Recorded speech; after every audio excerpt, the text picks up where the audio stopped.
Alors, en fait, c'est quoi? C'est une structure familiale, c'est une famille. Alors, comment va se créer une meute à l'état naturel? Eh bien, tout simplement, il va y avoir un loup, un jeune loup qui va être dans une meute, une première meute, et une jeune loupe dans une deuxième meute.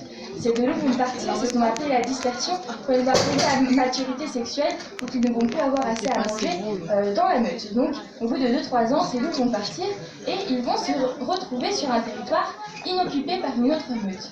Alors, deux issues possibles à cette rencontre. Soit il y a l'indifférence, soit ils vont simplement ne pas s'intéresser, croiser leur chemin sans vraiment se regarder, soit il va y avoir coup de foudre et dans ce cas-là, ils vont rester ensemble et ça va être le début de notre meute. Un couple reproducteur. Donc ils vont se reproduire et au bout de 2 mois de gestation, qui se fait souvent sur février-mars, une portée de 1 à 6 louveteaux va naître. 4 jours avant la naissance de ces petits louveteaux, la femelle va s'épiler les mamelles pour rendre plus accessible le lait aux différents nouveau-nés. Alors évidemment, quand ils vont naître, ils sont quasiment sourds et aveugles. C'est pour ça que leurs parents vont devoir régurgiter leur viande pour les nourrir. Et au fur et à mesure des années, ils vont grandir, ils vont commencer à jouer.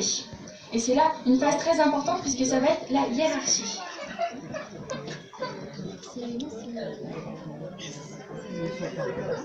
Et donc du coup, avec cette hiérarchie qui va se mettre en place, ça va être une hiérarchie qui va se faire par le jeu. On va pouvoir observer les différents comportements des loups simplement en les regardant jouer. Les loups qui vont être plus joueurs, plus bagarreurs, vont devenir les futurs alphas, donc les dominants du groupe.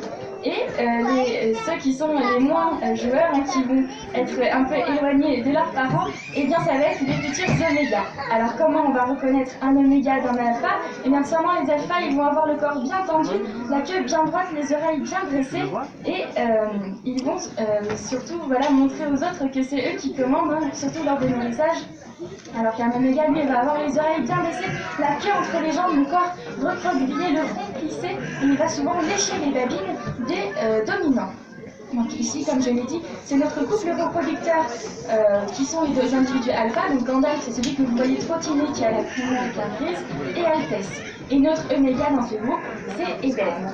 Alors qu'est-ce qui va se passer lors des périodes de reproduction? Eh bien Ébène va se prendre quelques coups de croc, quelques coups de griffes, parce que ça va être un petit peu le souffre-douleur de la meute, mais ne vous inquiétez pas, c'est un élément très important puisqu'il va canaliser les tensions et il va reprendre un petit peu d'importance dans la meute quand il va y avoir les louveteaux, parce qu'il va participer simplement à l'éducation des louveteaux. Maintenant, je vais vous poser une petite question. D'après vous, à quoi ça va servir de vivre en meute? On a une petite idée? Pourquoi vivre en meute dans la nature? Ne soyez pas timide, je suis sûre que vous avez des petites idées, non? Pour la chasse, exactement, l'union fait la force, c'est exactement ce qui va se passer dans la meute qu'il y a juste devant vous. Comme je l'ai dit juste avant, à l'état naturel, ces loups sont loin d'avoir une réussite à la chasse ils vont être loin de manger tous les jours, ils vont avoir une réussite à la chasse de moins de 50%, rendez-vous compte. C'est pour ça qu'ils vont manger à peu près 3 fois dans la semaine.